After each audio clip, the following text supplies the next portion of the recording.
राष्ट्रीय राजमार्ग 19 में गुरुवार सुबह एक दिल दहला देने वाला सड़क हादसा सामने आया, जिसमें आपसी टक्कर के बाद 3 वाहनों में आग लगी और एक वाहन का ड्राइवर और खलासी जिंदा जल गया। बताया जाता है कि नेशनल हाईवे पर डुमरी के कुलगो टोल प्लाजा के समीप 3 ट्रकों की आपसी टक्कर के बाद भीषण आग लग गई। आग इतनी तेजी से फैली कि देखते ही देखते तीनों वाहन धो धोकर जल उठे।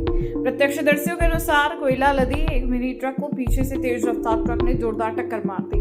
टक्कर के बाद दोनों वाहनों में आग लग गई, जो कुछ ही देर में पास खड़े एक अन्य ट्रक को भी अपनी चपेट में ले लिया। हादसे के दौरान आग की लपटें इतनी तेज थी कि किसी को संभलने का मौका तक नहीं मिला।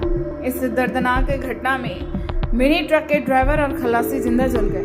हालांकि दोनों का डेड बॉडी नहीं निकाला जा सका है। मौके पर डुमरी पुलिस और दमकल की गाड़ी आग बुझाने में कामयाब रहे। आज सुबह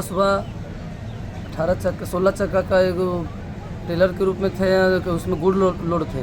वो खड़ी आयसर गाड़ी और उसके जस्ट आगे भी एक 18 चक्का की गाड़ी थी, उसमें कोयला लोड थी। इस सब भीषण हादसा हुई कि चंद मिनट में ही आग लग गई।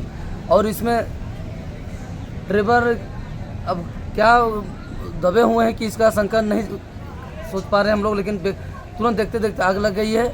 और यहाँ के स्थानीय डीवीएल के द्वारा, जो हम लोग ग्रामीणों के द्वारा आवाज़ गुहार लगाने पर तुरंत पानी मंगाए टैंकर से और उसी से कुछ काबू करने का प्रयास किए, लेकिन काबू नहीं कर पाए। फिर भी एक गाड़ी को हम लोग प्रयास किए पर कुछ काबू कर पाए। उसके तुरंत तत्पश्चात हम लोग अग्निशामक को हम लोग सूचना देने का काम किए, लेकिन अभी तक 1-1.5 घंटा हो गई है जो अग्निशामक नहीं आ रही है।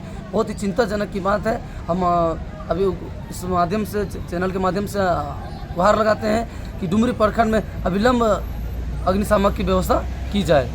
कोई दुर्घटना हुई है, किसी की मौत हुई है क्या? हमको जिस तरह से समझ में आ रहा है कि हम लोग जैसे तो हम लोग सुबह मॉर्निंग वॉक हम लोग टहल रहे थे ना, उसके बाद तुरंत जो घटना लगी 1 मिनट में ही तुरंत आग लग गई है। तो मुझे आशंका है कि कुछ बड़ी अप्रिय घटना हुई होगी। लेकिन